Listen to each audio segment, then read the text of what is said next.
I think one of the greatest things about the Rocky franchise is its translatability to your own situation. And so like one of the greatest things about the metaphorical idea of fighting through something. Yeah. Yeah.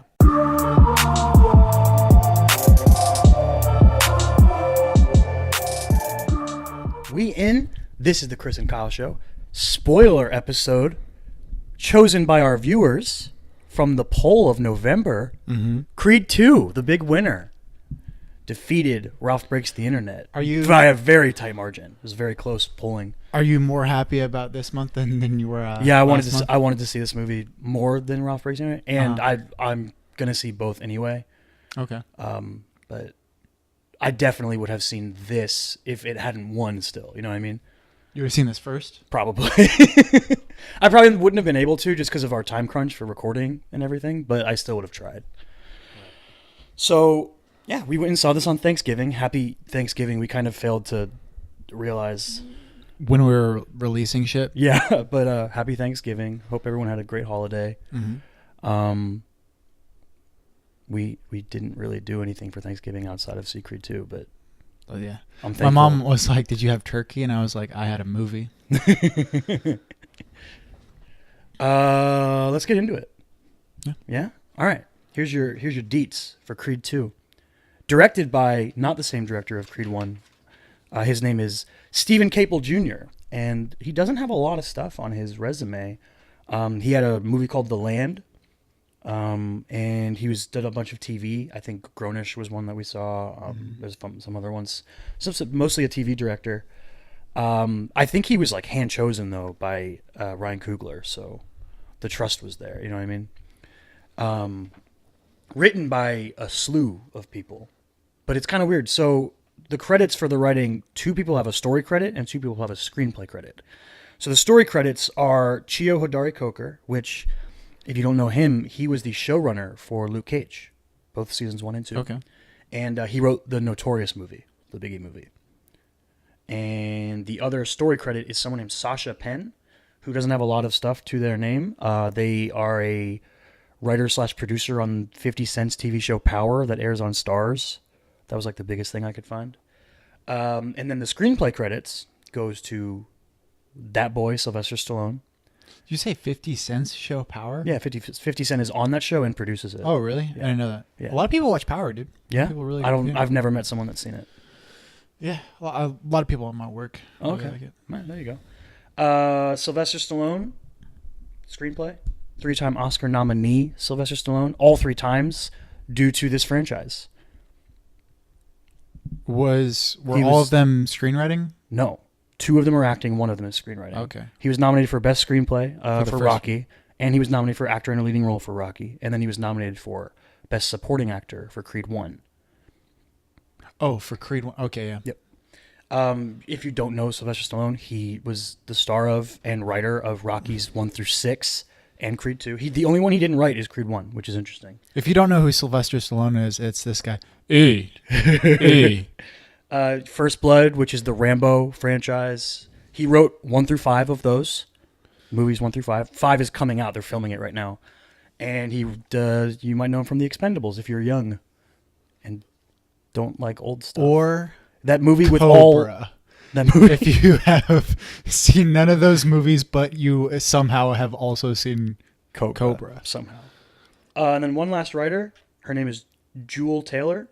And literally no writing credits to speak for. They're mostly from Sound Crews, which I thought was interesting because one of the things I noticed when watching this movie is how good the sound is. Even though I don't know how much they had to do with it. They were a writer, but I just thought that was kind of weird. Right. The sound is super good in this movie.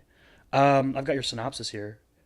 Once again, IMDb provides us with a very brief and short one, and Rotten Tomatoes with a very long and one I didn't want to write out or read because it was really long. So I did the IMDb one. It just says, under the tutelage of Rocky Balboa, the light heavyweight contender Adonis Creed faces off against Victor Drago, son of Ivan Drago. That's a synopsis, which has an error in it. He's a heavyweight. What did they put? They put light heavyweight. Oh. He's the heavyweight champion of the world in this movie. The synopsis is wrong. So IMDb, like it's not like IMDb does their own synopsises, right? I'm pretty sure it's submitted by I have users. no idea. I have no idea. Because like that's why there's like multiple synopses. Yeah, like, I should when have you clicked on actually that, seen if there was a better one. I didn't. I was too Maybe. lazy. But it still gets the point across. No, yeah. You get what the it movie keeps is. it keeps out like everything about his personal life. It just talks about the fight, but it's fine. We'll get into it. Okay. You know about some actors? Yeah. How about my boy Michael B. Jordan starring Obviously. in this film? Michael B. Jordan as Adonis, aka Donnie Creed. If you don't know him, you might know him from Black Panther. Should have been nominated for an Oscar for Fruitvale Station. Chronicle. Friday Night Lights. He The was Show, also when he Parenthood. was very young was in a movie called Hardball.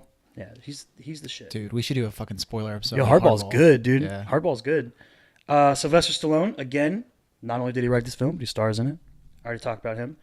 Tessa Thompson as Bianca Taylor. She is from Thor Ragnarok. She was in Annihilation last year. Dear White People, Sorry to Bother You. She's going to be in the upcoming Men in Black film with Chris Hemsworth. Sneeze. Do it. Do it. Let it out. Hippopotamus. Oh, he can't make up his mind. I'm going to keep going. Introducing Florian Montañu. Montañu? I'd say it's Montañu. Montañu? Montañu. Is he French? I have no idea, but that's how I would say it. 'Cause it sounds He cool. plays Victor Drago, and this is basically his acting premiere. He was in a short called Bogat, and that is it. That short film and this movie, that is called Leaping. Yeah. That's impressive. And then lastly, I've got on here Dolph Lundgren returns from Rocky IV as Ivan Drago, reprises his role. You may also know him from as He-Man in Masters of the Universe. You might know him as the Punisher in The Punisher. The one in the 80s, I think, right? The 80s that came out? Yeah. Yeah. Not Before, not like, John Bernthal and not Thomas Jane. Before that. Yeah. Yeah. Have you seen Rocky IV? Nope. You've We've not talked seen about Rocky that IV? on the podcast. How Okay. I've only ever seen the first Rocky and the first Creed. Yeah. I literally had to lean over to you and ask you just to be reminded. I was like, wait, Ivan Drago lost to Rocky, right? Yeah. Because there's a point in this movie where Ivan Drago and his son Victor show up at Philadelphia, and Ivan is looking around at all of these landmarks of Rocky's excellence. You know, with the detest. statue and did they move the statue in Philadelphia? Because originally it was on the top of the steps. Oh, I don't know. Maybe. And then it looked like it moved, on like the it's like behind a ground, yeah. fence or something Yeah, like that. I don't know, maybe. And then they went from showing that statue, and then Ivan's reaction to seeing the statue, and then Victor's reaction to seeing Ivan reacting to Yeah. the statue. But then immediately after that, they're like walking up the steps that Rocky ran on and Yeah, did and all this shit. you see people running up them and stuff. Right. But like I'm almost positive that that's where that statue was before. I don't know. because they show it in like Rocky IV. Yeah, I think that's a really show it in later cool Rocky sort movies. of subtle inclusion of the film's universe into the real world. Yeah. Not only one does that statue exist in real life, which is Mm-hmm. cool, but I just really like that they lean on that, the fact Mm-hmm. that it exists, and they're like, yeah, Rocky is super famous in the world. Like, he was a giant, he was the heavyweight champion of the world, basically in the prime of boxing as a sport, which is really cool. What are you got opinions? You got opinions? What Rocky movies have you seen? Rocky and Creed. That's it? Yep. You haven't seen Rocky 2, Rocky 3, Rocky 4, Rocky 5, Rocky Balboa. or Rocky Balboa? Dude, I didn't know that Milo Ventimiglia played his son already. I was sitting Yeah. there like, it seems I like could they're tell gonna- by your reaction. In the Yeah, like theater. freaked out because I love Milo Ventimiglia. I was like, I was holy like, shit. I was like, oh, he's about to see Milo. Yeah. Or like, I was like, oh, he's about to see Bobby or Yeah, Robert, yeah. And then they show Milo, and I was like, oh, there he is. And See, then you're so- like, oh my god. So throughout the movie, I was Oh. like, oh, I wonder who plays his son. I was thinking about it. And then I was like, oh, wait, he might have already been in a movie before. Yeah. And then I was like, I wonder if they'll get the same actor to reprise him. I'll have to ask Chris after the movie. Yeah. And then I saw Milo Ventimiglia, and I was like, oh, hell yeah. Yeah. Hell yeah. That is a perfect casting for. Yeah, he's great. He even has the mouth thing. Yeah, he has Yeah. this thing where like he talks out of the side of his mouth. Yeah, and it's like perfect. It's like he's getting fish hooked constantly, and he's like. This. I really hope that when they inevitably make a Creed 3, because these movies have been very financially successful, I really hope that Milo's in it more, because I love Milo Ventimiglia. You got some pros and cons for us? I would say, I mean, there's a lot of pros to this movie. This movie's really good. To this movie, and not a lot of cons. When you start doing like worse movies, because I feel like all we're doing is just praising good movies. Yeah. And that's what this is. This is a really good movie. Yeah, it's really good. Pros, I mean, the writing's good. As one thing that I was tentative about with this movie, when I heard that they were sort of doing the storyline about, the sons fighting each other. About the sons fight, I was like, that could be really corny, really quick. I mean, that could literally end up being like the worst parts of Rocky IV. And full disclosure, Rocky IV is my favorite Rocky movie. Oh, okay. It's the one that I grew up watching the most, and like I recognize that like the first Rocky is probably the best film. It's the best film out of all of them, and it's the one that probably has the least amount of cheese. Rocky IV probably has the most amount of cheese, but it's crazy fun, and the emotion's still there, and probably has one of the greatest training montages of all time. Yeah, we talked about that. Were you like a little bit let down by the training montage in this movie? No? I thought that desert scene I thought it was really cool, but I was like, I wish that there was one thing that he was doing that was as bananas as like throwing logs around in the forest. It seemed like it was like a 21st century of a Rocky montage. Like he was still using equipment. It was just bad equipment. You know what I mean? He was like punching tires and flipping tires and hitting the sand with a hammer. And it was cool. He was running in the desert. I was cool, but I was like, I wish he was like carrying rocks around or something. No, I thought that shit was really cool. I really liked it.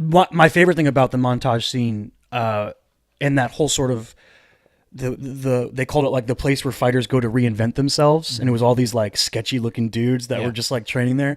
My favorite thing was the tire they put in the ring, and they both put one foot in the tire. That was fucking really cool. Which I don't know. And they just beat each other. I don't know shit about boxing. I mean, but what I thought when he threw in the tire, he was like, "This is where the fight's gonna happen. It's gonna be toe to toe." I was like, "Isn't that exactly what you wouldn't want to do against Victor Drago?" No, they made it seem like his strategy was to close the distance. Because if you think about it, it's like fighting someone with more reach than you. You have to get inside their reach, so they can't hurt you as much. I think is the idea. Okay.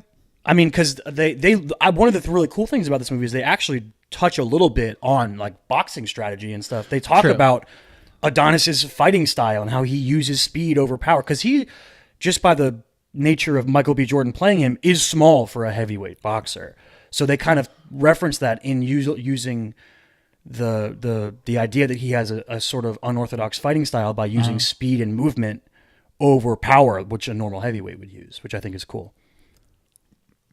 Yeah, it just like understand that Victor has a longer reach, but for me, I was just power. like when it got into that tire scenario, I was like, what, shouldn't he be trying to be quicker? Yeah, the entire time. I think it was also part of it seemed like because he references even Rocky references how Victor's technique is not there. Yeah, he's raw. He's very raw, which like. You would think that somebody like Adonis, who's been boxing his entire life, should be able to pick him apart technique-wise, and not just that makes brawling. sense. But I don't know. I mean, that's kind of how they show the first fight play out, though. It starts out with Adonis sort of landing some quick shots and moving around, and then he gets caught, and then he starts to basically die. Yeah. We're not boxers. We're not going to fucking analyze what they did technique-wise. But I think it was enough, at least surface level discussion of it, that it was interesting. Yeah, which I think is cool. So, in trying to find something wrong with the movie, I mean, it's nitpicking. Like, I cried 3 times watching this. It was movie. really good. 3 separate times. Yeah, 3 separate times throughout the movie. Impressive. If I am nitpicking with this movie, do you have a hard time really liking Adonis? You're talking to the wrong dude. Why? Dude, I'm too obsessed with Michael B. Jordan.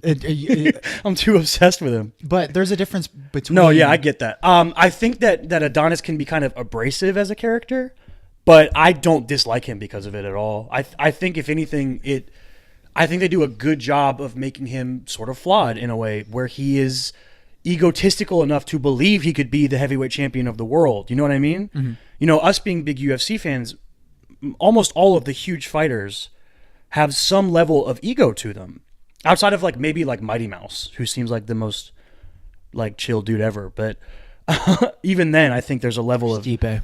Yeah, but there's always this level of ego that I think you probably have of thinking that you're the best in this sort of drive to compete. And I think they do a good job of making that part of Adonis as a character and kind of implementing it as a thing that hurts him in his personal life. Mm-hmm. Which, maybe yes, it's a character flaw and it can make you think less of him as a person, but it makes him a more interesting character to me. Yeah, I mean that's the only thing that I would really say is a con, but I still don't connect with him. I don't. No, yeah, you definitely. I absolutely. Yeah. Well, I think one of the greatest things about the Rocky franchise is its translatability to your own situation, and so one of the greatest things about the metaphorical idea of fighting through something. Yeah. Which is just a fantastic thing about movies in general. Mm-hmm. Who is it?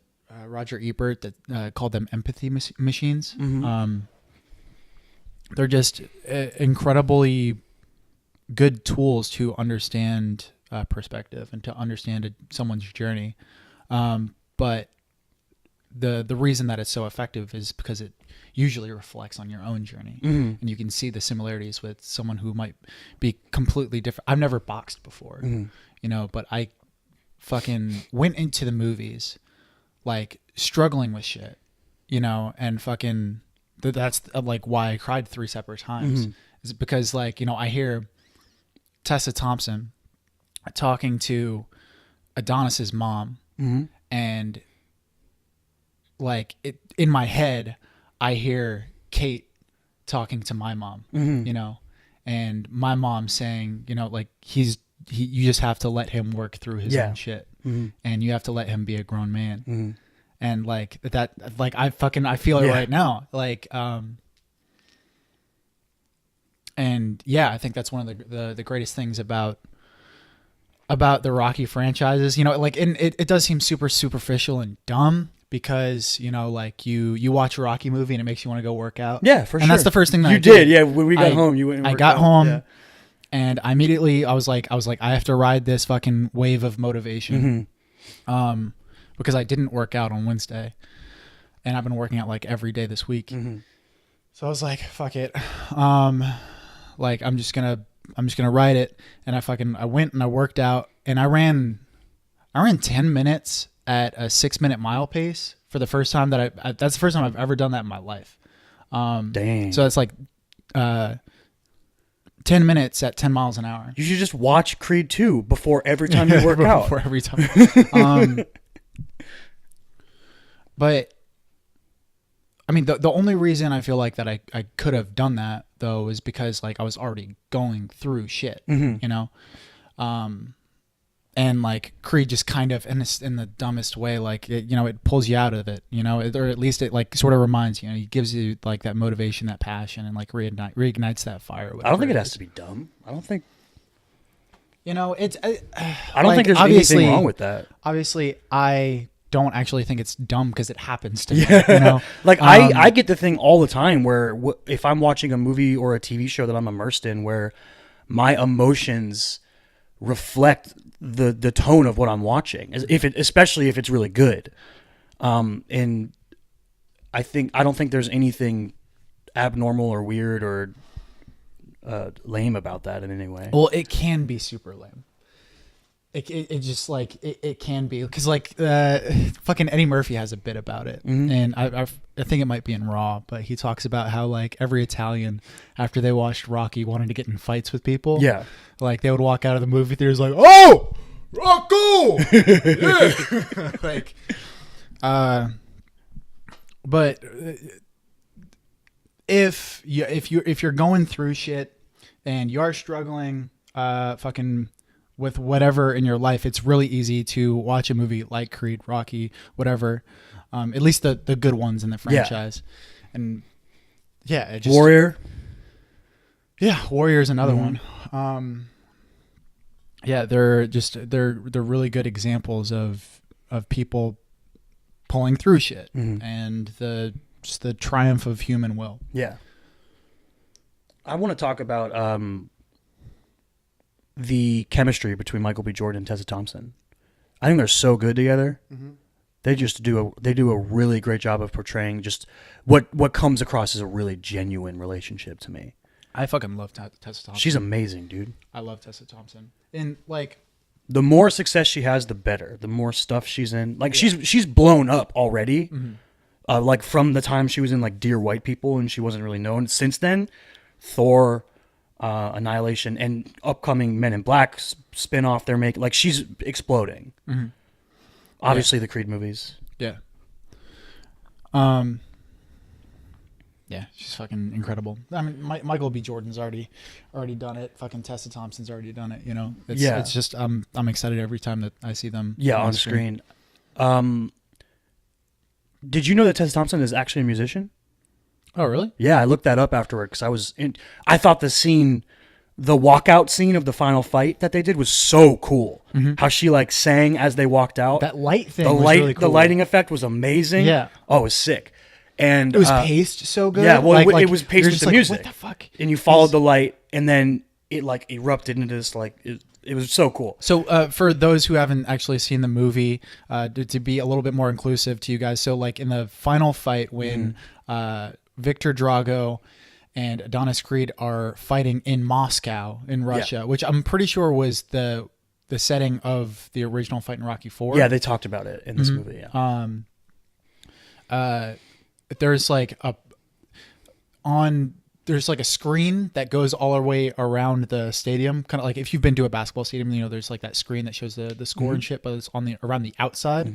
But there's like a light, like a little ball of light that goes around, and it like stops and it keeps going, and it stops and it keeps going, and then it hits, and then it stops at one particular part, and then it almost explodes, kind of. Yeah, drops down onto the ceilings, and there's all of these streamers and shit, and it shows Tessa Thompson singing, or Bianca, the character singing, and that's right where Adonis comes out behind her, and she's got the mic and fucking, and everybody's booing her, and everyone's booing because they're in Russia. And Rocky and Duke are both with him. Yeah, and they've got the belt. Yeah, it's really cool, and he's wearing that dope like black and white faded, what do you call it, a kit in boxing? I don't know what you call it.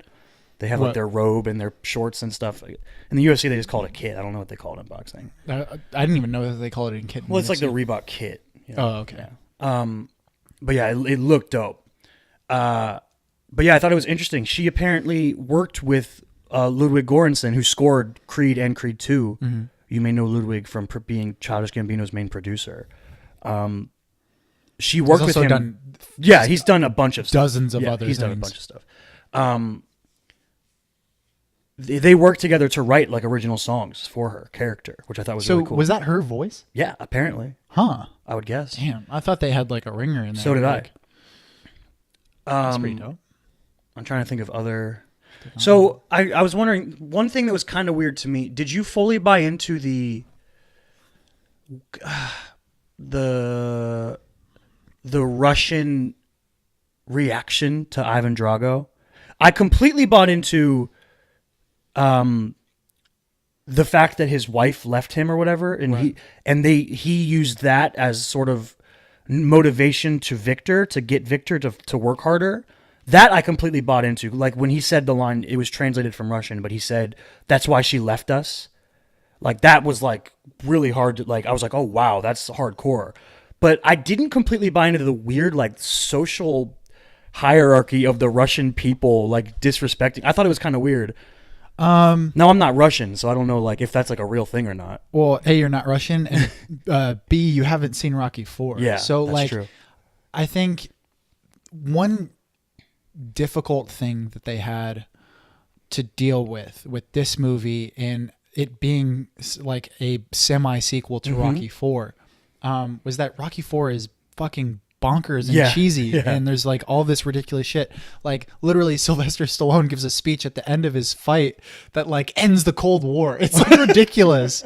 Like he literally just starts shouting, "If I can change and you can change, then we all can change." And like the entire Russian crowd is screaming, "Rocky, Rocky, Rocky." It's really ridiculous. And like I'm pretty sure that Ivan Drago like throws his manager out of the ring or something ridiculous. Geez. Yeah, there's a lot of like really silly shit. And because we have the precedent for Creed to be so grounded in reality and down to earth, Yeah. it's you kind of have to play with. They that a weren't little bringing bit. back the robot. They weren't bringing back the robot, and that was one thing that I was kind of worried about when I heard about this storyline. I was like, "How cheesy is it going to be?" And it wasn't cheesy at all. They approached it.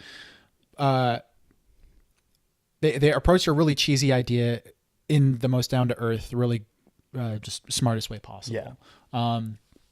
And I actually I thought that they did a better job of fleshing out the that side than Rocky 4 did. Okay. Well, yeah, we spent a lot of time with Ivan and Victor. Like, Ivan Drago is a lot more of a two-dimensional character than Victor Drago is. I even kind of wanted more Of Victor? of Victor. Yeah. Yeah. Because I really enjoyed the different sides of that same coin. With Adonis and Victor. Yeah. And I thought that they were going to switch around. In Rocky 4, you had Rocky Balboa working out in the fucking snowy mountains of Moscow. And then you had Ivan Drago working out in these like high-tech gyms. Yeah. And I thought that they were going to like switch that around somehow, and they were going to show Victor like doing like all of this really, which they kind of thought did. that, they did a little bit. They showed him doing the extremely impressive push up into rope jump thing, which I was like, oh my God. Well, that dude is fucking That dude's massive. a monster. That dude's massive. Yeah, he's legit scary. Like, Fabian. he doesn't have any acting experience, but you can tell that that's not why they casted him. This dude is just looks I wanted the to bring him up, so this is a good opportunity. I wanted to sort of point out, for someone who has basically no acting experience, I thought he was really good. Yeah. Like if you're going to grade this on a curve, he was amazing. Yeah. In relation to his experience level. There's some scenes. There was the one scene where he gets mad at Ivan. And he talks about how they gave up on, they abandoned you, and she left, and he gets mad. And I think part of it is it's easier for us to buy into just the emotion of what he's saying because he's speaking Russian. So we can't really judge, the way he's saying things as much as the way he's emoting. True. And I thought just emotion wise and body language, and I thought he was just really captivating at a lot of points. Yeah. I was really impressed by him. And then obviously the fight scenes, he's horrifying.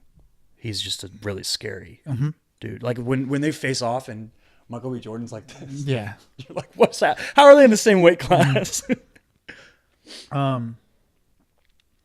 Yeah, like I really enjoyed that stuff. I wouldn't say there's for sure no points where Florian like brought me out of the movie because never. of his acting. That never happened at all. But as far as like buying into the Russian, like I can understand where like that's probably the weakest part of the movie. It just kind of felt superficial to me. I was like, really? Like it just is, he had to move to the exist. Ukraine because he lost a fight. It was just crazy to me. Yeah. But again, you're right. I haven't seen Rocky 4, so I didn't have the backdrop. You have to like. There was so much ridiculous sensationalism in that movie that like they kind of had to deal with that, and yeah, I thought it was good. Yeah, you know how I know they do a really good job of like fight choreography and the way they present the fights themselves, directing and editing and everything. It's when I'm in my seat and I feel like I have to move. Yeah. That's how I feel like I know it's good. I was doing that. I was like, oh.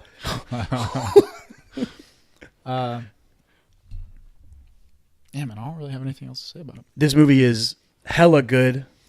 Highly recommended. Both Creed 1 and 2. Do you have a preference between the two? Of Creed 1 or Creed 2? No, I thought that They're were both just good. really good, And, right? Yeah. And I'm probably, like, I'm going to be more inclined to watch Creed 2 more than I am Creed 1, I think. Okay, I can get that. Just because of its connection to Rocky 4. I'm interested in the idea of Creed 3 because I think there was a moment in the movie that wasn't just about what was happening in the movie. And I think it was right after he beat Victor. When he tries to have Rocky come in the ring with him and he says, "No, kid, it's your time." And he just sits down outside the ring. I think that was kind of interesting because I think it might speak to where the franchise goes from here. Yeah. Because so far it's been all of Adonis dealing with the past. And, the first movie was his come up, and the fact that he's Apollo Creed's son kind of got him his shot. And then this movie does I would say a pretty good job of establishing a time jump and establishing what's happened. It's like he's fought 6 times. Then the beginning of the movie, he becomes the champion. And then, Victor Drago shows up and he has to deal with this new thing from his past that's also connected to Rocky. I'm interested to see, I think moving forward, if they find a way to sort of now establish Adonis's own legacy. You know what I mean? Mm-hmm. Like, don't bring in Clubber Lang's son now. Like, don't do that. Right. It has to exist on its own accord. Yeah. Yeah, I think that's a good point. But so I've noticed, so in the first Rocky movie, Rocky loses. Mm-hmm. And it's the same pattern. Yeah. Rocky wins. And I was like, are they? I kind of knew that was going to Are they doing that on purpose? Going into this movie, I was like, I know at the end of the movie, Adonis is going to beat Victor Drago. I just don't think it could work the other way. Right. Especially because they already had fought at that. Well, I was going to say I wasn't expecting how quickly they would fight. Literally, they showed up in Philadelphia, and the promoter was like, "Let's do this," and they were like, "Let's do it," and then they cut to the fight, and I was like, "Wait, what? It's happening?" Yeah. And then they did the controversial thing where Victor illegally strikes him on the ground, and I was like, "Oh, okay, so now he has to come back from being embarrassed because he got his ass beat." Incredibly good plot point. Yeah.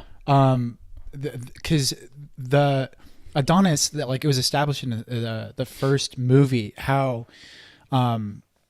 attached he was to this idea of being a false creed, and being a false champion, and that he said, "I don't feel like I'm the champion. I don't feel like I'm the champ." And that idea, after he beat Andre Ward's character, and that idea of having an accomplishment that he hasn't earned, And he gets called out for it too in this movie because he gets the belt in the very beginning of the movie, and then somebody's like, "Oh yeah, but he fought that guy 3 years too late."